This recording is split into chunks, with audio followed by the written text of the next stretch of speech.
야, 너 새로 나온 한국 드라마 봤어? 요즘 중국의 젊은이들 사이에서 들리는 말입니다. 그런데 정말 이상하지 않나요? 정작더 글로리와 태양의 후예는 중국에서 수천만 명이 시청했고 송혜교는 여전히 국민 여신으로 불리고 있어요. 사랑하면서도 경계하는 이 이상한 감정. 중국은 도대체 왜 한류를 두려워하는 걸까요? 오늘 저와 함께 이 문화 전쟁의 진짜 이유를 파헤쳐 보시죠. 올해는 한국과 중국이 수교를 맺은 지 30년이 되는 해입니다. 30년이라는 긴 세월 동안 두 나라는 정치, 경제, 사회 모든 분야에서 긴밀한 관계를 유지해 왔어요. 하지만 지금 두 나라 사이에서 가장 뜨거운 전선은 외교도, 무역도 아닌 바로 문화입니다. 한류를 향한 중국의 시선은 정말 양가적이에요. 좋아하지만 동시에 경계하고 선망하면서도 비판하는 이중적인 태도를 보이고 있거든요. 이런 복잡한 감정의 배경에는 과연 무엇이 숨어 있을까요?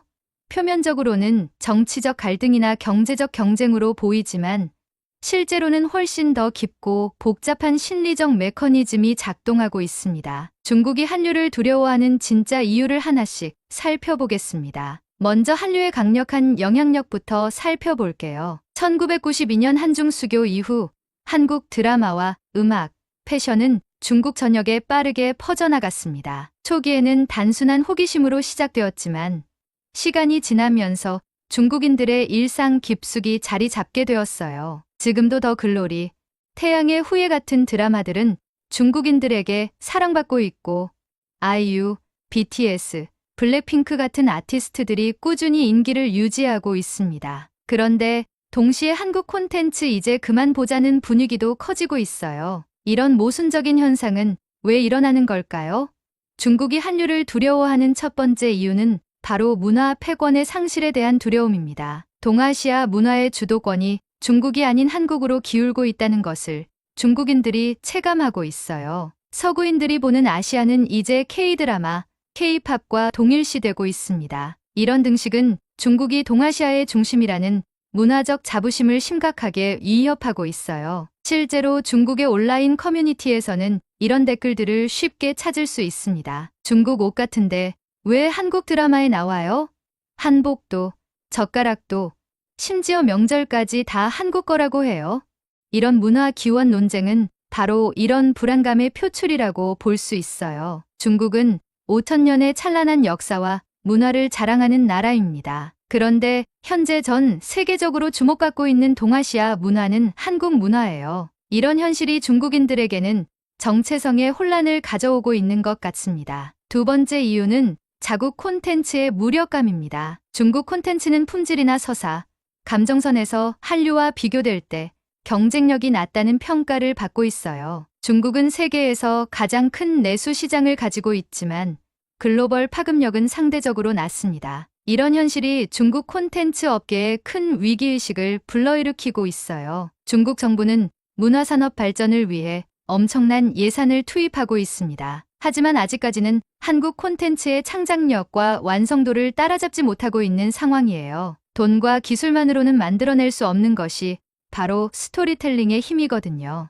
세 번째 이유는 한류가 감정에 직격한다는 점입니다. K 콘텐츠는 단지 재미있는 것을 넘어서 사람들의 감정을 흔드는 힘을 가지고 있어요. 반면 중국 콘텐츠는 이데올로기적이거나 검열된 경우가 많아서 정서적 울림이 약한 편입니다. 중국의 젊은 세대들은 감정이입할 수 있는 진짜 이야기를 갈망하고 있어요. 하지만 그런 이야기가 자국 콘텐츠에는 부족한 상황입니다. 대신 한국 드라마나 K-팝에서 그런 감정적 만족을 찾고 있는 거죠. 이런 현상이 중국 당국에게는 위기로 느껴질 수 있을 것 같아요. 네 번째 이유는 정치적이고 심리적인 지렛대의 상실입니다. 한류는 그 자체로 민간 외교의 역할을 하고 있어요. 정부 차원의 통제가 잘 먹히지 않기 때문에 불안해진 정부는 더 강한 차단을 시도하게 됩니다. 문화 주권을 잃는다는 것은 정신적 영토를 잃는 것과도 같기 때문이에요. 실제로 중국 소비자들의 감정을 들여다보면 이런 복잡한 심리를 확인할 수 있습니다. 한국 드라마는 진짜 재미있어요. 근데 왜 이렇게 잘하는 거죠? 우리는 언제쯤 저렇게 만들 수 있을까요? 서구에서 아시아 하면 한국만 떠올리면 어떻게 하죠?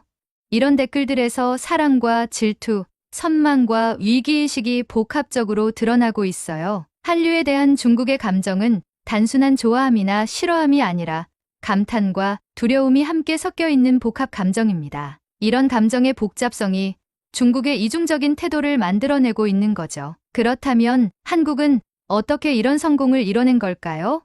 한국은 단지 문화 콘텐츠를 잘 만든 나라가 아닙니다. 세계인의 감정을 움직이는 스토리텔링과 미학, 메시지, 감성의 총합체라고 할 수 있어요. 이는 다른 나라에서 수입한 문화를 우리만의 방식으로 가공해서 더 맛있고 더 감성적으로 만들어내는 능력 덕분입니다. 예를 들어 짜장면을 생각해 보세요. 짜장면은 분명히 중국에서 온 음식이지만 한국식 짜장면은 완전히 다른 음식이 되었어요. 그리고 지금은 중국인들도 한국식 짜장면을 더 선호하는 경우가 많습니다. 이게 바로 문화의 힘이에요. 문화는 기원이 아니라 창조의 능력이 핵심입니다. 한국의 문화는 개방과 수용, 그리고 재해석을 통해 독창성을 만들어냅니다. 우리는 서구 문화든 동아시아 전통 문화든 가리지 않고 받아들이면서도 그것을 한국적인 정서와 미학으로 재탄생시키는 능력이 뛰어나요. K-팝을 봐도 그렇습니다. 서구의 팝 음악에 한국의 정서를 입혀서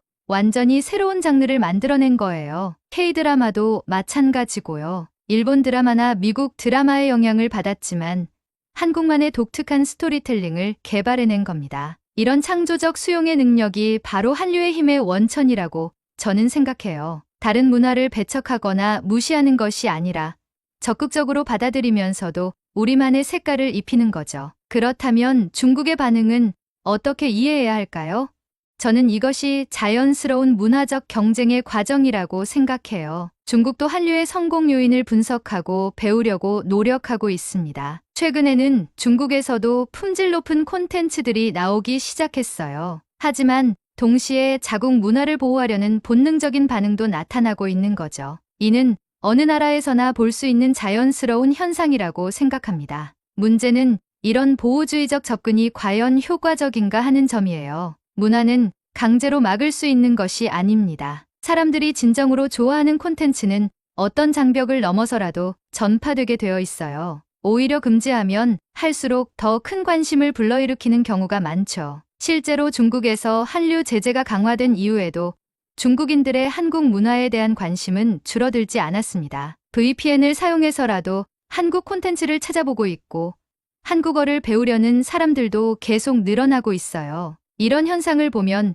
문화의 힘이 정치적 제재보다 강하다는 것을 알 수 있습니다. 진정으로 좋은 콘텐츠는 결국 사람들의 마음을 움직이게 되어 있거든요. 중국의 젊은 크리에이터들도 한국 스타일을 벤치마킹한 콘텐츠를 만들고 있어요. K-팝 스타일의 음악이나 한국 드라마, 스타일의 웹드라마들이 중국에서도 인기를 끌고 있습니다. 이는 비판하면서도 결국은 한국 문화를 학습하고 있다는 것을 보여주는 거죠. 저는 이런 현상이 오히려 긍정적이라고 생각해요. 서로 영향을 주고받으면서 더 좋은 콘텐츠가 만들어질 수 있거든요. 문화는 원래 경계를 넘나드는 것이고 그 과정에서 더욱 풍성해지는 거니까요. 앞으로 한중 간의 문화 갈등은 어떻게 전개될까요?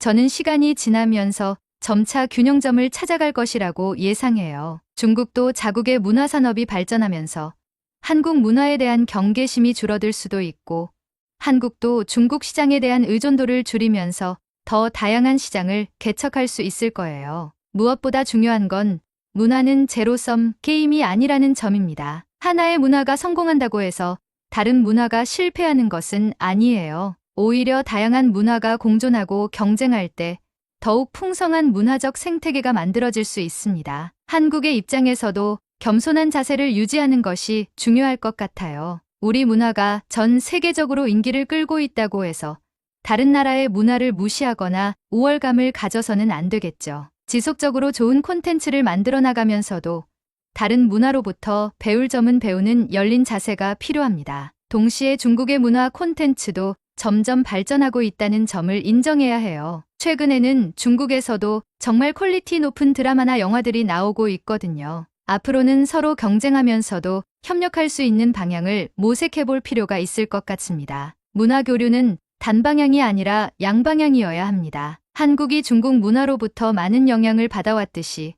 이제는 중국도 한국 문화로부터 배울 점이 있다면 적극적으로 받아들이는 것이 바람직하겠죠. 결국 문화라는 것은 국경을 넘나드는 것이고 사람들의 마음을 움직이는 보편적인 힘을 가지고 있어요. 정치적인 갈등이나 경제적인 이익 때문에 문화 교류를 막으려고 해도 진정으로 좋은 콘텐츠는 결국 사람들에게 사랑받게 되어 있습니다. 한국의 문화 콘텐츠가 지금처럼 계속 발전해 나간다면 중국뿐만 아니라 전 세계적으로 더 많은 사랑을 받을 수 있을 거라고 확신해요. 그리고 그 과정에서 다른 나라의 문화들과도 더 활발하게 교류하면서 서로 발전해 나갈 수 있을 것 같습니다. 중국이 한류를 두려워하는 이유는 결국 한국 문화의 강력한 영향력을 인정하고 있기 때문이라고 볼 수 있어요. 만약 한국 문화가 정말 별것 아니라면 굳이 이렇게까지 경계할 필요가 없겠죠. 오히려 이런 반응 자체가 한국 문화의 성공을 증명하는 것일 수도 있습니다. 앞으로도 한국은 계속해서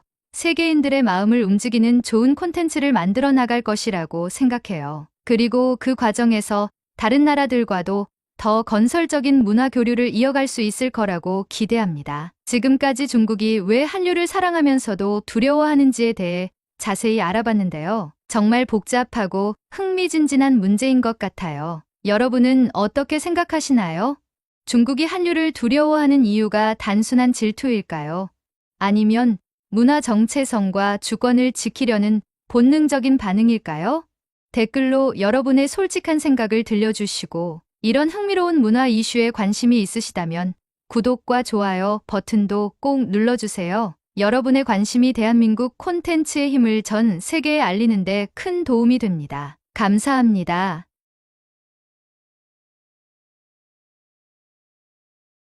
믿기 힘든 일이 벌어졌습니다. 코로나 이후 꽁꽁 닫혀있던 도쿄에서 3년 만에 열린 K-팝 콘서트 현장에 무려 6만 5천 명의 일본인이 몰렸습니다. 그것도 대부분이 20대 여성이었죠. 한류가 한때 40, 50대의 추억거리로만 여겨졌던 시절, 상상이나 가능했을까요? 여러분, 이제 한류는 특별한 취향이 아니라 일상 그 자체가 됐습니다. 시부야 한복판 대형 음반 매장은 아예 한 층 전체를 K-팝 전용 공간으로 꾸몄고 매출은 작년 대비 2배 이상 뛰었습니다. 하라주쿠 휴대폰 매장에서는 방탄소년단 한정 굿즈가 동인하고 오사카 댄스 스튜디오에는 초등학생부터 고등학생까지 K-팝 춤을 배우려 줄을 섭니다. 심지어 가구 매장마저 한국풍 인테리어를 전면에 내세우고 있으니 그야말로 도시 전체가 K-라이프 스타일로 물드는 중이죠. 오늘 영상에서는 MZ세대가 한류를 취향해서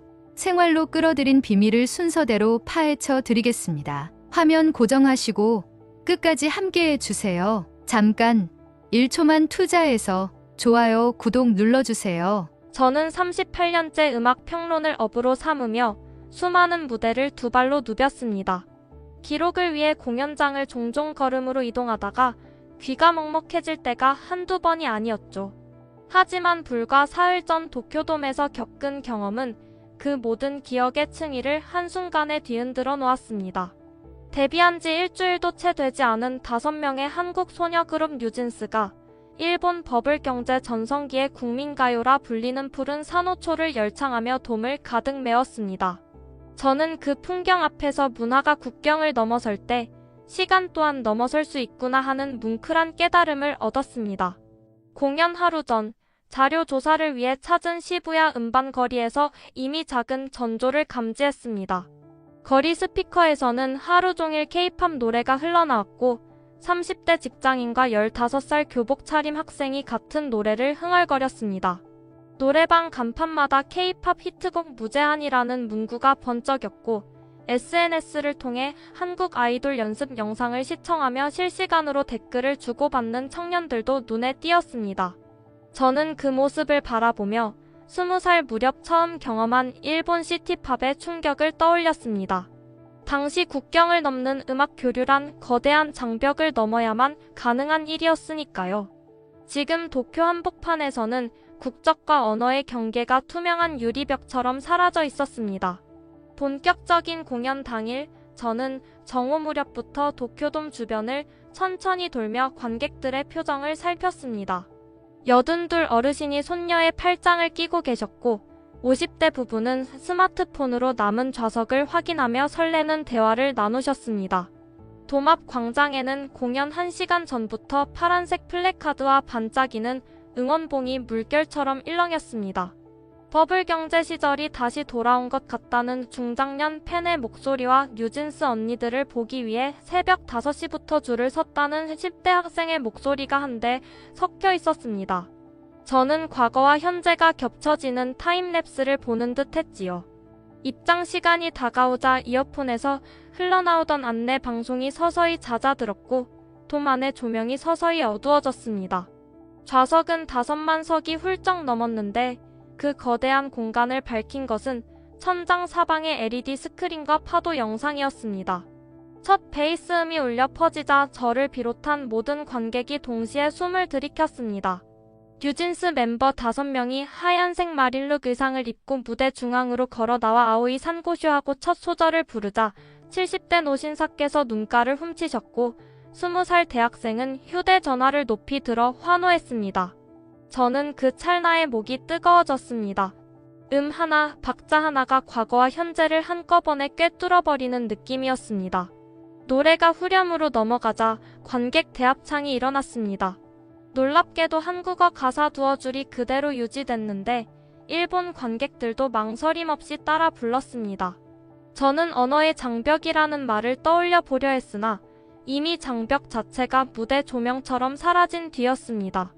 이어지는 간주에서는 멤버들이 객석 가장자리로 다가가 손을 흔들었고 돔 전체가 푸른 파도처럼 출렁였습니다. 그 순간 저는 이곳이 과거 J-팝의 심장부였다는 사실이 믿기지 않는다는 생각과 동시에 K-팝이라는 새 심장이 두근거리고 있구나 하는 감각을 똑같이 느꼈습니다. 제 옆자리에는 64지라 밝힌 신사께서 계셨습니다. 후렴이 끝난 뒤 조명이 잠깐 어두워지자 그분은 저에게 조용히 말씀하셨습니다.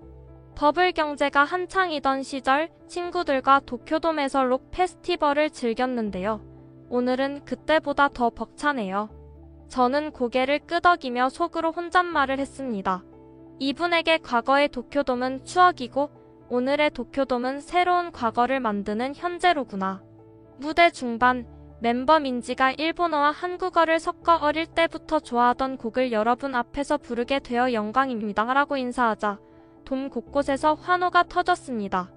그 인사말은 한일 양국의 언어가 서로를 보듬는 작은 다리가 되었고 관객들은 거리낌 없이 함성을 보냈습니다. 저는 펜을 쥔 손에 힘이 들어가는 것을 느꼈습니다. 이 현장은 분명 기록되어야 한다 그 생각이 머릿속에서 맴돌았습니다. 후반부로 갈수록 편곡의 변화가 더욱 두드러졌습니다. 원곡의 달콤한 신스 사운드를 유지하되 K-팝 특유의 변주가 더해져 후렴 직전에 싱코페이션이 삽입되자 관객들은 숨을 멈춘 듯 정적에 잠겼다가 다시 폭발적인 환호를 내질렀습니다. 파도 영상이 화면에서 실제 바다로 이어지는 듯 푸른 조명이 천장을 가득 채웠습니다.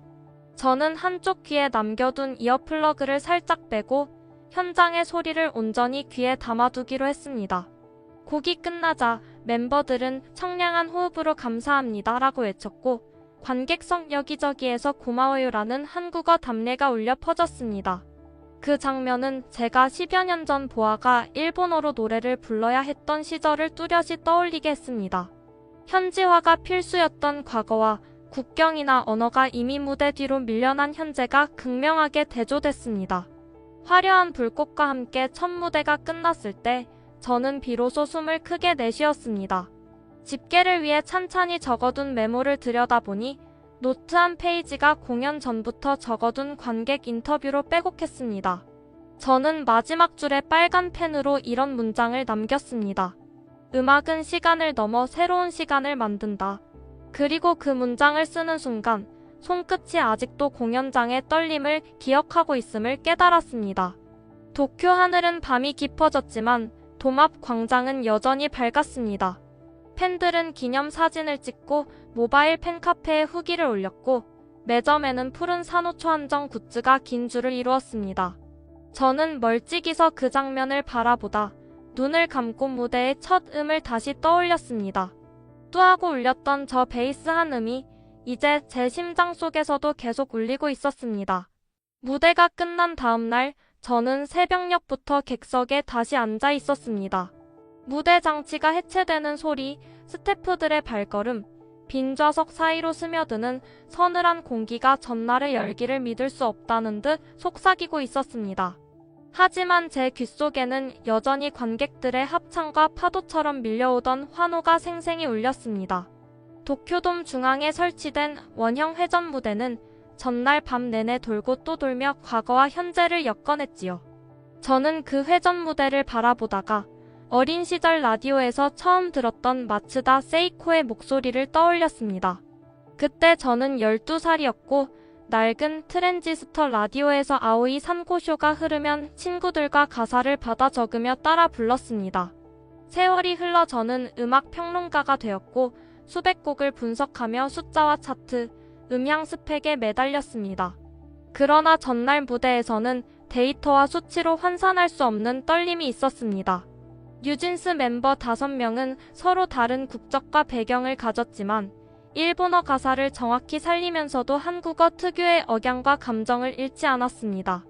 예컨대 푸른 산호초 후렴에서 마음이 두근두근이라는 구절을 부를 때 그들은 일본어 원음을 존중하면서도 한국식 발음을 살짝 섞어두었습니다.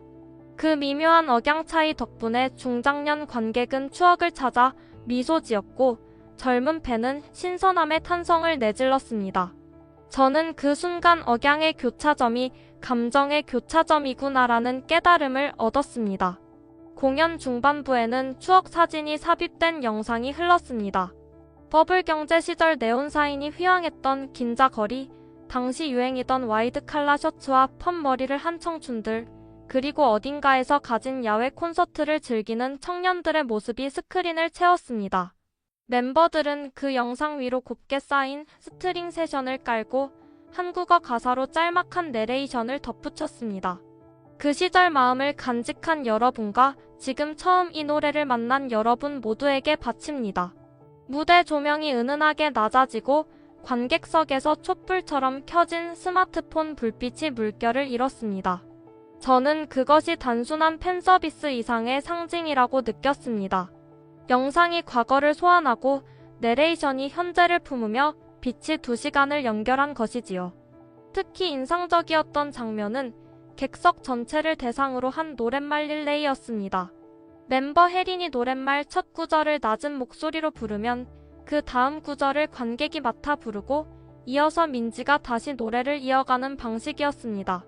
일본어 가사 중간중간에 한국어 애드리브를 삽입해 푸른 물결 속에서 다시 만나요 같은 표현을 더했는데 관객석에서는 자연스러운 한국어 화답이 터져나왔습니다. 중년 여성 팬은 K-팝 한글 가사 메모라는 작은 노트를 꺼내 들고 한 글자 한 글자 또박또박 따라 부르셨습니다. 저는 그 장면을 보며 노래가 언어를 학습의 장벽이 아닌 놀이의 놀이터로 만드는 힘을 다시 확인했습니다. 무대 후반 편곡은 더욱 과감해졌습니다. 원곡의 신스 베이스 위에 K-팝 특유의 하프타임 리듬이 얹히면서 일종의 미니 브레이크다운 구간이 등장했습니다. 조명이 갑자기 꺼지고 돔 천장에 매달린 LED 스크린은 별이 반짝이는 밤하늘로 바뀌었지요. 그 어둠 속에서 5 멤버가 서로 다른 언어로 청춘은 바다, 바다는 기억이라고 속삭이듯 노래했습니다.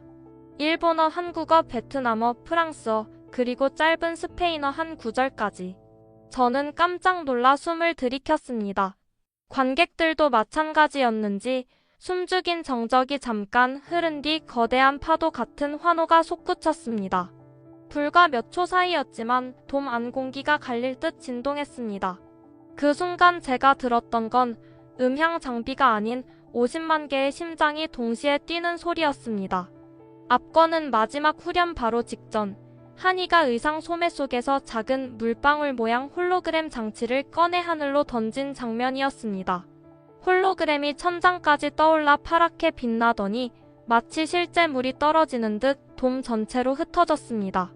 관객들은 손을 뻗어 허공의 물방울을 잡으려 했고 그 움직임이 좌우로 물결을 그리며 번졌습니다.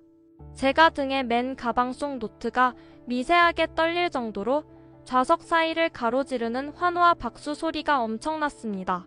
저는 그 장면을 보며 공연 예술이 기술과 감성을 섞어 새로운 추억을 빚어내는 순간이라 기록했습니다. 무대가 일단락되자 멤버들은 가쁜 숨을 고르며 일본어로 다음 곡은 여러분이 잘 아시는 노래입니다 라고 말했습니다. 그러나 이어진 곡은 놀랍게도 뉴진스의 최신 한국어 싱글이었습니다. 관객들은 처음에는 하고 놀라는가 싶더니 이내 후렴을 따라 불렀습니다. 저는 그때 과거 한 곡이 현재를 깨우고 현재 한 곡이 과거를 품는다는 문장을 떠올렸습니다. 음악이 방향 없이 흐르기보다는 나선형으로 돌며 돌 때마다 서로 다른 시간을 끌어안는다는 생각이 들었습니다. 공연이 끝난 뒤 백스테이지 인터뷰에서 저는 한에게 한 가지를 물었습니다. 왜 푸른 산호초였나요? 한이는 짧은 숨 사이로 미소를 지으며 이렇게 답했습니다. 제 어린 시절 할머니께서 자주 틀어주셨거든요. 그 노래를 들으면 지금도 파도가 눈앞에 그려져요. 일본어이지만 마음이 먼저 알아듣는 느낌이랄까요? 그 말에 저는 고개를 깊이 끄덕였습니다. 음악이 언어보다 감정을 먼저 통과하는 통로라는 사실을 새삼 확인했으니까요. 인터뷰를 마치고 돔을 나서면서 저는 관객들의 잔향이 남아있는 좌석을 다시 한번 둘러봤습니다. 그곳에는 파란 응원봉과 일회용 비치백, 그리고 누군가가 잊고 간 손수건이 남아있었습니다. 저는 손수건을 살짝 펼쳐보았습니다. 연보라색 천 위에 손글씨로 이렇게 적혀 있었습니다. 추억은 바다, 오늘은 산호. 저는 손수건을 가만히 접어 좌석 위에 놓고 나왔습니다. 그 문장은 전날 밤, 그리고 오늘 아침까지도 도쿄돔을 가득 채운 감정의 물결을 가장 간결하게 요약하고 있었으니까요. 도쿄돔 공연이 가져온 여운이 채 가시기도 전에 저는 즉시 서울행 비행기를 예약했습니다. 단순 열기 흥분을 기사 몇 줄로 요약하기에는 뒷이야기가 너무 컸기 때문입니다. 저는 한국으로 돌아오자마자 기획사 관계자, 음원 플랫폼 운영자, 그리고 일본 음악 시장을 연구하는 학자까지 차례로 만나며 서둘러 취재를 이어갔습니다. 이번 푸른 산호초 신드롬은 무대 위에서 끝난 사건이 아니라 두 나라 대중음악 생태계가 맞물려 새 궤도를 그린 사건이었으니까요. 먼저 저는 뉴진스를 발굴한 제작사 담당자에게 전화를 걸었습니다. 왜 하필이면 버블 경제 시절의 노래였습니까? 하고 묻자 담당자는 잠시 숨을 고른 뒤 이렇게 말했습니다. 저희도 처음엔 고민이 많았습니다. 그러나 버블 경제기의 낭만은 일본 대중의 무의식에 깊이 각인돼 있더군요. 그 낭만을 현재형 감각으로 소환하려면 노래를 한국 아이돌의 색깔로 재해석해야 했습니다. 그가 강조한 표현은 현재형 감각이었습니다. 저는 그 말을 메모하면서 과거를 재현하는 것이 아니라 현재 속의 과거를 삽입해 재맥락화했다는 뜻으로 이해했습니다. 다음으로 찾은 곳은 국내 최대 음원 플랫폼의 데이터 분석실이었습니다.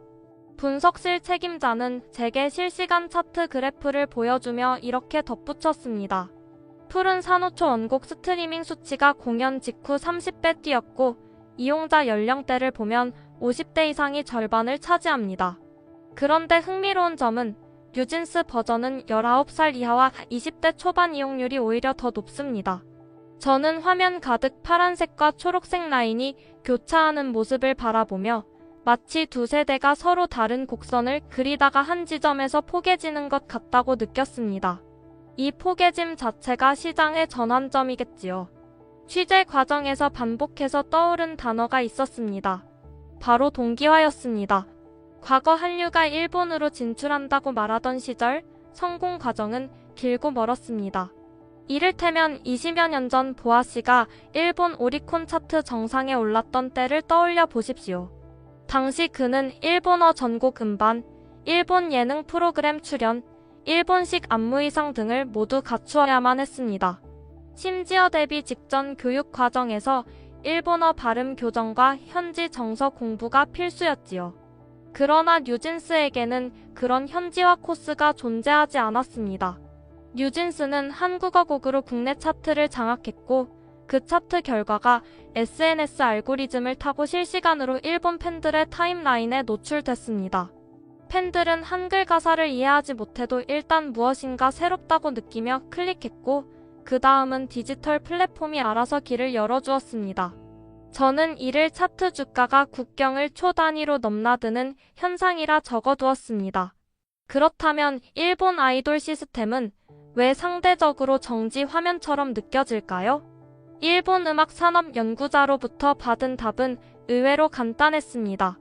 카라오케 매출 구조라는 것입니다. 일본은 노래방 소비 비중이 압도적으로 크다 보니 남녀노소 모두 따라 부르기 쉬운 멜로디, 단순한 안무가 중요했고 이 공식이 오랫동안 유지됐습니다.